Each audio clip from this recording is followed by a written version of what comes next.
The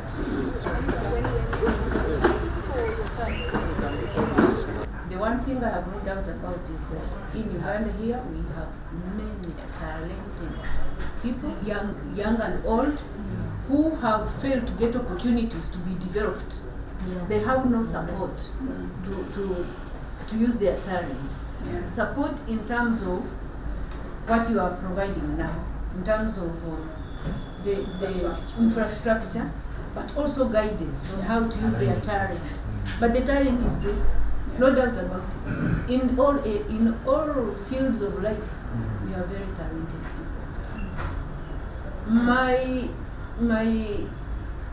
contribution in whatever we shall be discussing is mobilization.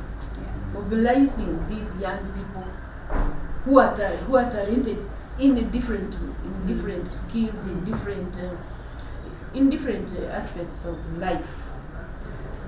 My request is, as much as you have already laid your strategic plans of developing the infrastructure, of maybe equipping those the infrastructure you have and all that, my request will be you providing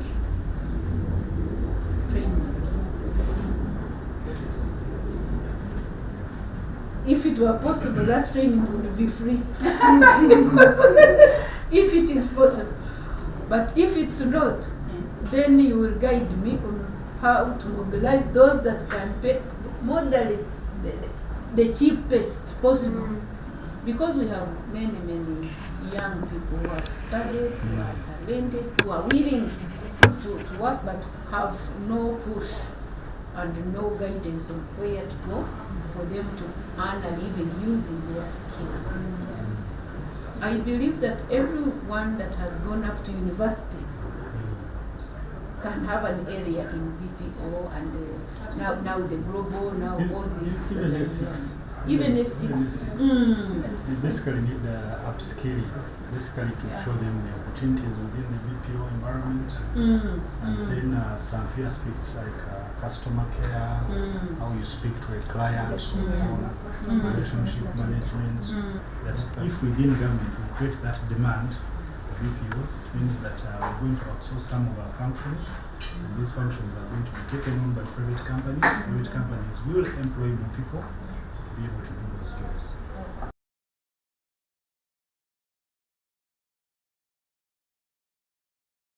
There are two demand angles to carry out. There's in-country, whereby we generate demand. For example, a policy could be passed in government and say, let government outsource its call centers, let it outsource data analysis, let it outsource document handling. See, by just that pronunciation, you find that we are creating another 10,000 jobs. Okay? By just saying, let this be outsourced and it's not handled. So in that, government policy can drive demand. Because what now you see, we are stamping ourselves in the chest. I have 2,000, but these 2,000 are from where? MTN, Uganda, DSTD, multi-choice, only private sector. Yeah, and just a handful, and you can't expect MTN to give you 10,000 seats. But we need to think, how do we develop the seats in the country? So as you know, the YACO has embarked on this journey to provide, to facilitate, to build this sector. Yeah, the main objective is the employment. You see, yes. At the same time, we also want to build the nation into this area. Yes. So we are also talking about creating a platform where we shall be providing access to young entrepreneurs to facilitate the networking, mentorship, and the resources to help them to grow. So this is not only the platform for the young ones, but it also for the people who can contribute to be a mentor. Wonderful, yes, So yes. that is a platform we are working on, Mm-hmm. and obviously the rest I think Grace can explain. Wow, yes, how do you do this? My name is Grace. I work with Yako, and basically we are into much more than BPO, but it's also to enabling BPO. So we set up what we call the first special economic zone.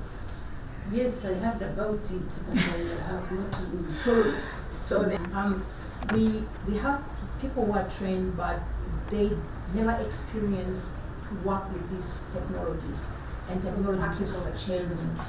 So if we have to, we have to build our talent, we need to expose them to these changing technologies. When you go to Makerere, you finish your Makerere, most likely you probably not had much exposure with the actual applications.